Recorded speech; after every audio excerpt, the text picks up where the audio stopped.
Hello everyone, I'm Ryan Miller, brand manager and co-designer of Disney Lorcana. I'm so glad you're here at the Arkham Chronicle.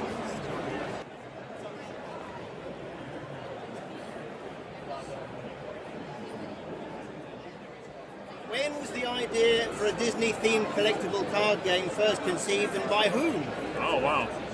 So, actually before I came onto the project, I was a team from Ravensburger meeting with a team from Disney, and it actually got, they were kind of talking about new ideas, new projects, that sort of thing.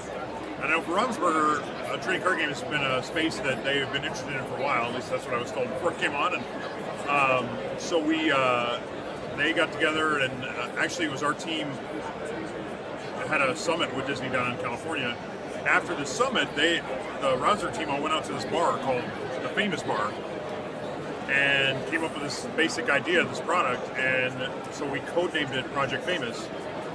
So that's what it was called for a long time until we came up with the name Lorcana. So. And how did you come on board? I have been working as a freelance designer for about 6 or 7 years at this point, and I'd actually worked with Ravensburger on the Princess Bride adventure book game, and which was a really fun project to work on.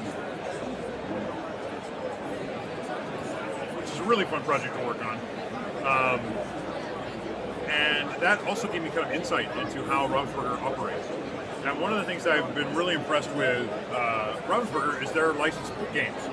So licensed games can always be kind of rough to do because, in my opinion, they should be a love letter to the license, whatever that is. But whoever picks up that game should feel like the person who made this loves it.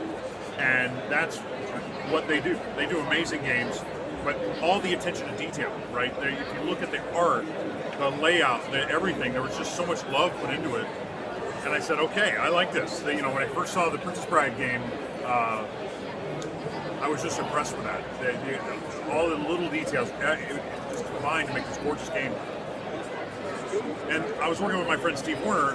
He was my producer on that game, but I've known Steve for 20 plus years before this. He and I came up together at Wizards, worked together on quite a few projects. He's a great guy. So when we're working on Princess Bride, he said, well, there's this other project you should know about because you might be interested in working on it.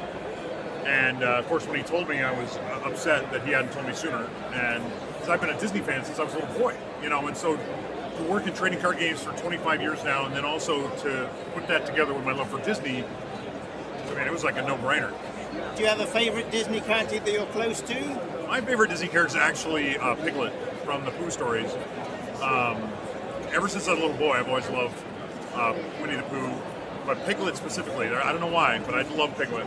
I've got lots of favorites, but no, if I had to pick one, it'd have to be Piglet. Yeah. So how are you going to stop that card getting too much love and becoming a silver bullet? Well, luckily now I'm brand manager. I don't design many cards these days, so it's up to Steve. Has this amazing team of designers and developers, and then we have a lot of external design development teams that play test the game and give us lots of feedback. So luckily I don't have as much power as I used to over which cards get pushed and which don't. So.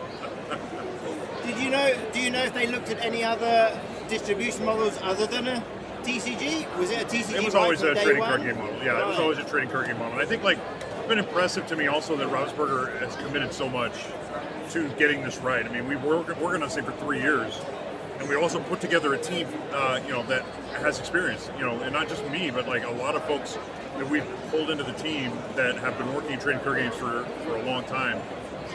And then combining that with the skills that Ravensburger already has, right? The art and the gameplay and all that stuff. So I think this company's actually pretty uniquely positioned to be the one that can make this happen and make it right. That's good, because the thing about most collectible card games is they don't last. Over the decades, hundreds of CCGs have come and gone. I've worked on a few, yeah. What do you think could give Lorcana the staying power? I mean, a part of it is being a Disney card game. I mean, we have this opportunity to reach out to an audience that probably hasn't tried trading card games before, and that's really exciting, right? I mean, that's we've got all these Disney fans and collectors who might have heard of trading card games, but now they've got one for them, and they can give it a try. So I think that really is an exciting aspect to this, right? I think we're going to see a lot of folks I mean, I think a lot of folks are just going to want to collect it. That's great. It's a fun game to collect.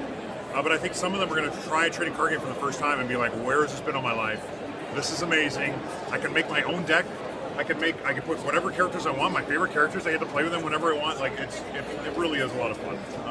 I'm clearly biased because I love trading card games, but I think it's a really fun style of game, and I'm looking forward to bringing more people into it. Would you agree that we're currently experiencing a CCG renaissance? I think that's one way to put it. There are definitely, it's really neat actually, because I saw the same thing in the 90s. I mean, I started playing Magic in 93, early 94, late 93. So basically about, within a year of it coming out, and I was instantly blown away. I mean, this concept was so new back then. And then, of course, right after that, there were just so many games that came out, and I devoured them. I played as many as I could get my hands on. Name some. Oh, geez. Spellfire, Rage, Vampire the Eternal Struggle, which was called Jihad back then. Doomtown was one of my favorites. Doom Trooper was another one that was pretty fun. Wyvern, how far do you want me to go? I don't know. I get, Towers in Time. Gosh, there's so many. Yeah, I played as many as I get my hands on because the style of game design was so interesting to me. It's a very difficult style of game design, and it was just really fascinating to see different people's takes on it. The resource system of any CCG is one of the hardest elements to balance. How many ideas did you go through before arriving at the final version? So many. It's interesting. Resources are fundamental to a good trading card game, in my opinion.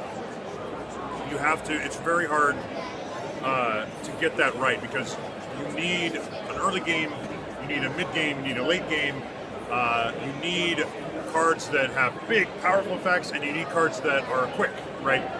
I believe to have a healthy game environment, and so that's all dependent on how you play cards. What is the costing system? We went through about a 6-month period from nothing to the system we ended up choosing, and in that time, probably went through dozens of different iterations, different designs, right?